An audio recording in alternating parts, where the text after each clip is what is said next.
Okay, so then what are people going to do? Tell me what people are going to do.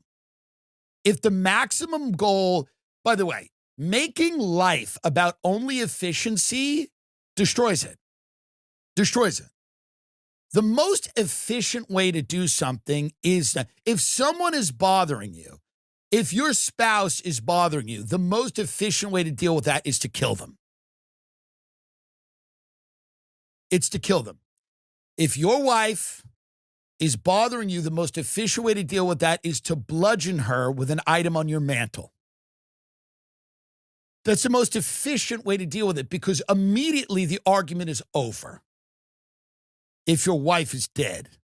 Now, you might go to jail, but there's no argument anymore. So you've efficiently eliminated, in the moment, you've officially eliminated what's bothering you. And the most efficient way to end the argument is to bludgeon your wife with something on your mantle. And now the argument is over. Does that open up a Pandora's box of other problems? Most likely. The most efficient way to have an orgasm is just to masturbate, to jerk off. It's not the most pleasurable way, but it's the most efficient way. You just wake up, you jerk off, you're done. The most efficient way to make money is to steal. It's to steal something someone else has. If someone has something you like, you physically threaten them, or when they walk out of the room, you grab their wallet and run out of the house. That is the most efficient way to earn money. It's efficient. You know, now you say to me, well, but then they're going to notice, you'll lose a friend, they'll call the cops. Yeah, but we're using the AI example. We're not supposed to talk about the implications of any of this. We're talking about raw efficiency because that's good. Why talk about the social cost of any of this? We're talking about raw efficiency. What makes the most sense in the moment? What gets you there the fastest? Well, if you jerk off all the time, you're just lonely and you get addicted to porn. Efficiency. We're not talking about the social questions, the moral questions, the ethical questions. We're talking about what gets it done in the moment. And if what gets it done in the moment is the most efficient thing, we drain the meaning out of life.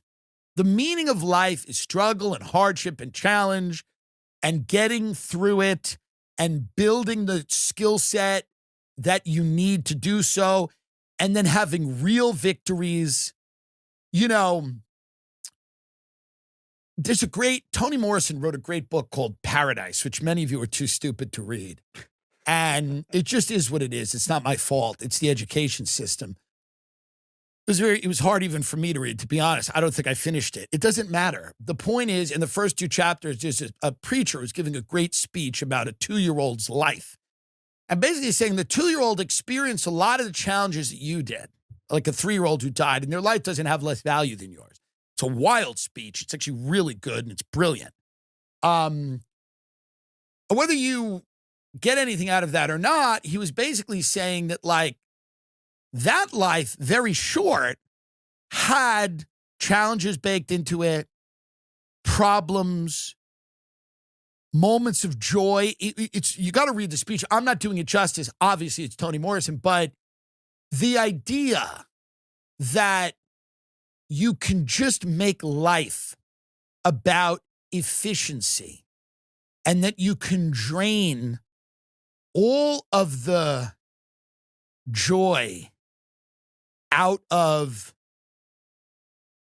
being knocked down and getting back up. The idea that you can just make everything about, you make it cold. We're doing it. We're seeing what it is. You make it cold. You make it corporate. You make it sterile. You make it antiseptic. You ruin it. You drain from it that which matters. You take from it that which makes you human and makes this whole thing worth doing.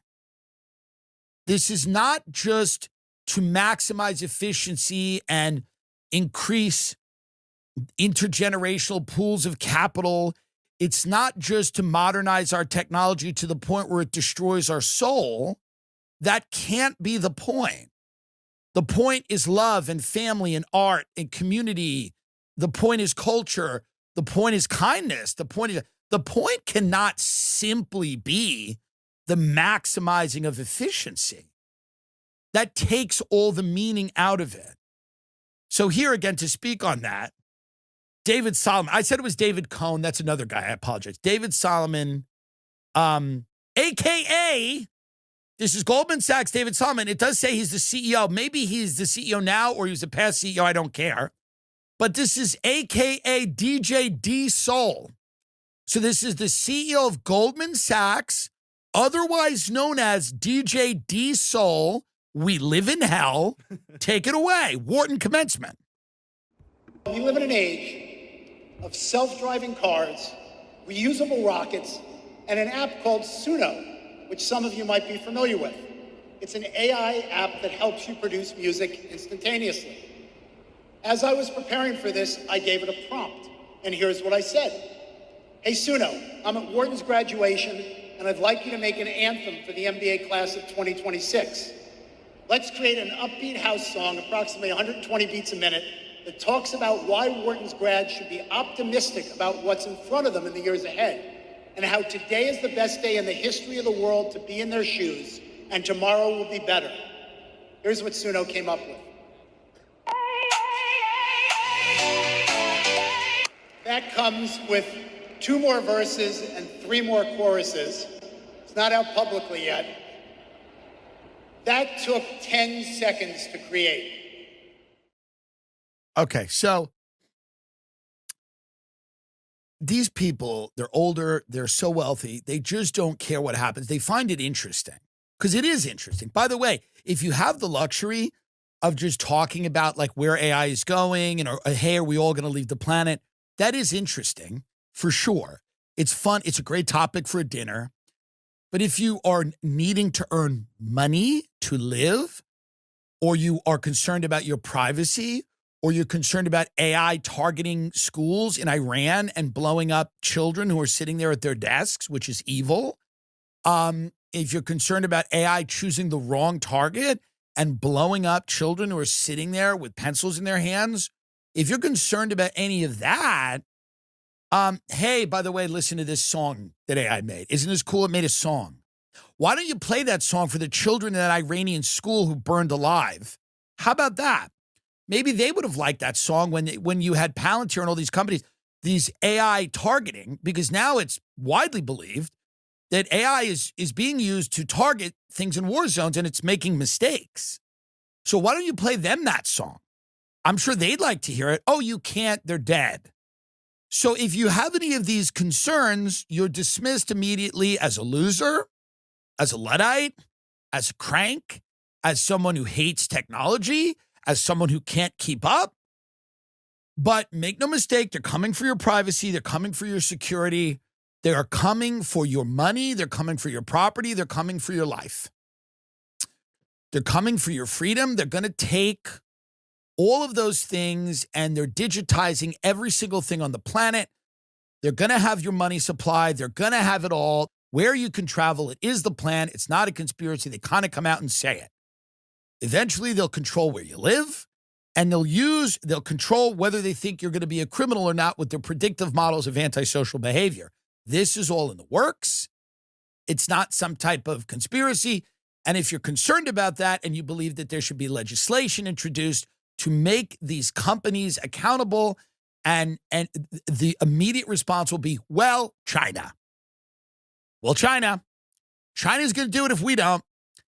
China's going to do it if we don't. So, by the way, get on board. We got to fight China in an AI war, and we got to enslave everyone before they do. Because if they enslave everybody with AI, they'll be able to use AI to shut off our nukes and to compromise our military security. And we're in a Cold War with China involving AI. It's what all these chips are about. And if you have a concern about your own security, privacy, autonomy, your bodily autonomy, all these people that were, and I think rightly, skeptical of this COVID vaccine and the mandating of vaccines are going to be all in on AI in terms of how that works with your bodily autonomy. All of these people that were like, Bill Gates is using the vaccine to put a chip in you, they'll sign up for Elon Musk's Neuralink chip because it'll let him say the N-word.